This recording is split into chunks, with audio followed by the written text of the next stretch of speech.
You can literally get paid to buy stuff you were already going to buy. That's the dumbest thing I've ever heard, and yet it's completely true. Credit card companies will hand you hundreds, sometimes thousands of dollars, just for using their plastic rectangles, and most people are leaving this money on the table because they think it's too complicated or there's some catch. There is a catch, but it's not the one you think. Let me start by saying I'm an idiot. Not in a self-deprecating, humble way, but in a genuine I've made every possible mistake with credit cards kind of way. I once thought cashback meant the bank would literally mail me cash. I've missed sign-up bonuses by spending $2,998 when I needed $3,000. I've activated quarterly categories 3 months late. But being an idiot has taught me something useful. If I can figure this out, literally anyone can. Here's what nobody tells you up front. Credit cards are essentially bribing you to use their service instead of someone else's. They make money from merchant fees every time you swipe, plus they're betting a certain percentage of cardholders will mess up and pay interest. You're going to be in the group that doesn't mess up, which means you get free money for doing absolutely nothing different than you're already doing. The most basic version of this is cashback. A 1% card gives you 1 cent for every dollar you spend. Spend $100, get $1 back. Groundbreaking stuff. But here's where it gets interesting. Some cards give you 5% back in specific categories. That's 5 cents per dollar. Suddenly that same $100 purchase is earning you $5 instead of 1. Multiply that across a year of groceries, gas, or whatever category you're actually spending money on, and you're looking at real money. Most people pick one card and use it for everything. That's fine if you hate optimizing things, but you're leaving an embarrassing amount of money unclaimed. The play is matching your spending to the right cards. You've got cards that give you 2% on literally everything with zero thinking required. Then you've got cards that rotate categories every quarter, giving you 5% back on groceries one quarter and gas stations the next. Some cards even let you choose your own category. Bank of America has this card where you pick your category and get 6% back for the first year, then 3% after that, 6, on a category you actually use. And you can change it month to month if your spending patterns shift. I didn't believe this was real until I checked my statement and saw the cashback number. But the thing that sounds too good to be true, the thing that made me suspicious when I first heard about it, is sign-up bonuses. This is where credit card companies lose their minds and start throwing money at you. We're talking $500 or more just for signing up and meeting a spending requirement. Spend $4,000 in 3 months, get 75,000 miles. Spend $20,000 in 3 months, get 300,000 points worth about $1,500 plus another 500 in random credits. I know what you're thinking. Who spends $20,000 in 3 months? Well, if you're already spending that on business expenses, or you've got a big purchase coming up anyway, you just turned your normal spending into a paycheck. The key word there is normal spending. You're not buying stuff you don't need to hit these bonuses. That's how idiots like past me turn a good deal into expensive mistake. The math on these bonuses is genuinely absurd. Some offers give you a 20% return on your spending just from the sign-up bonus alone, not even counting the regular cash back you're earning on top of that.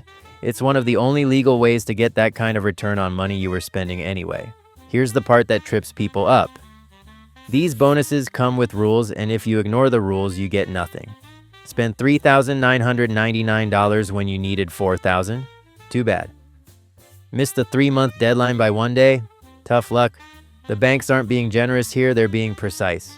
You have to be equally precise. Discover has this thing where they match all your cash back at the end of the first year. Every penny you earned gets doubled. Turn $150 into $300 just for waiting 12 months. The catch is you actually have to use the card and maximize those rotating 5% categories. If you're getting 10% back after the match on groceries and you're buying groceries anyway, not maxing this out is basically setting money on fire. The Wells Fargo Active Cash Card is stupid simple. 2% back on everything everywhere, no categories to track, no rotating nonsense. Just swipe and collect. For people who can't be bothered to think about optimization, this is the floor you should never go below. Anything less than 2% flat is leaving money on the table. Then there's the Chase Freedom Unlimited. 5% back on travel booked through their portal. 3% on restaurants and drugstores. 1.5% on everything else. Notice how these categories are things most people actually spend money on? That's not an accident. They're targeting the spending you're already doing. Now, some people take this to an extreme.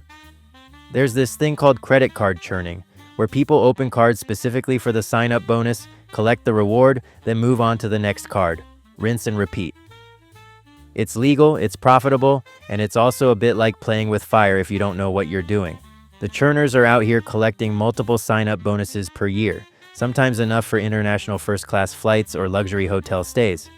But they're also dealing with strict rules from each bank. American Express only gives you their big welcome bonus once per lifetime. Chase has this 524 rule. If you've opened more than 5 cards in the last 2 years from any issuer, they won't approve you for a new Chase card. Bank of America has their own version with limits on how many cards you can get per month and per year. Every application creates a hard inquiry on your credit report. 1 inquiry barely matters. 5 inquiries in a month starts to hurt. The banks are watching for this behavior because they don't want people gaming the system, even though gaming the system is technically legal. It's this weird space where everyone knows what's happening, but nobody says it out loud. What I'm about to tell you next changed how I think about the entire credit card game, and it's probably the opposite of what you'd expect. The best move most people can make is doing nothing extra at all. Just replace the payment method you're already using with a rewards card and continue spending exactly what you were going to spend anyway. That's it. No churning, no spreadsheets, no optimization anxiety. You were buying groceries whether you had a credit card or not. You were filling up your gas tank, you were paying for Netflix. Swap your debit card or cash for a 2% cashback card, and you just gave yourself a permanent 2% discount on life. But people hear about credit cards and immediately think they need to spend more to earn more. That's where the whole system falls apart. The card companies are betting on exactly this psychology. They know a percentage of people will see that 5% cashback category and suddenly decide they need things they weren't planning to buy. They'll justify purchases because of the rewards. That's not earning money, that's just spending more while feeling good about it. The math only works if your spending stays flat. Here's what actually matters: paying off the full balance every single month. Miss that and you're done. These cards have interest rates over 20%. Carry a balance of $1,000 for 1 month and you just paid $17 in interest. Carry it for a year and you're looking at over $200. That wipes out months of cashback rewards in one billing cycle. The 2% you earned on $10,000 of spending is $200. 1 month of interest on a carry balance erases all of it. The banks make their real money from people who can't pay in full. The rewards are funded by the interest payments from people who treat credit cards like loans. Your credit score matters here too. The best cards require good to excellent credit. If you're sitting below a 600 credit score, you're not getting approved for cards with 75,000 point bonuses or 5% rotating categories. You'll get stuck with secured cards or cards with terrible terms, which means step 1 isn't applying for cards, it's getting your credit situation clean. Pay down existing balances. Make payments on time for 6 months straight. Get your score above 700, then start looking at rewards cards. The quarterly rotating category cards require you to activate the bonus each quarter. Forget to activate and you just earned 1% instead of 5% for 3 entire months. Set a phone reminder for January 1st, April 1st, July 1st, and October 1st. Takes 30 seconds to log in and click activate. Miss it and you lose hundreds of dollars in potential rewards. For Q1 2026, Discover included grocery stores and wholesale clubs. If you're spending $500 a month at those places and you activated, that's $75 cash back for the quarter. Forget to activate and you get $7.50 instead. That's a $67.50 mistake for not clicking one button. Some people ask if they should get multiple cards to cover different categories, only if you can actually manage it. Having a 5% grocery card, a 3% gas card, a 2% everything else card sounds great until you're standing at checkout trying to remember which card to use and you're holding up the line like an idiot. If you can't keep it straight without thinking about it, you're better off with one flat rate card. The mental energy you waste optimizing might not be worth the extra $50 per year. Bank of America lets you choose your own 6% category for the first year, then it drops to 3%. Gas and EV charging is one option. If you're spending $300 a month on gas, that's $216 cash back in year 1, then $108 per year after that, but only if you actually spend that much on gas. A 6% category you barely use is worth less than a 2% category you max out. The Apple Card gives 2% back on Apple Pay purchases and 3% at Apple and select merchants. Sounds decent until you realize you need to use Apple Pay specifically. Not all stores accept it. Your favorite local spot might be cash only or regular card only. A benefit you can't actually use isn't a benefit. PayPal cards offer 3% on PayPal purchases. Great if you shop online through PayPal constantly, worthless if you don't. This is the pattern. High rewards in narrow categories only help if those categories match your actual life. Amazon cards give 5% back at Amazon and Whole Foods if you're a Prime member.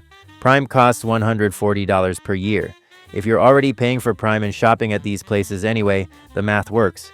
If you're signing up for Prime just to get the card benefits, you need to spend at least $2,800 per year at Amazon and Whole Foods just to break even on the Prime membership cost. Below that threshold and you're losing money. The spending caps matter more than people realize. 5% back on the first $1,500 spent per quarter means anything beyond that earns the base rate. Spend $3,000 in the category and half of it only earned 1%. You didn't actually earn 5% on $3,000, you earned an average of 3%. Read the fine print on every single card because these limits are buried in the terms. Here's the thing nobody wants to hear.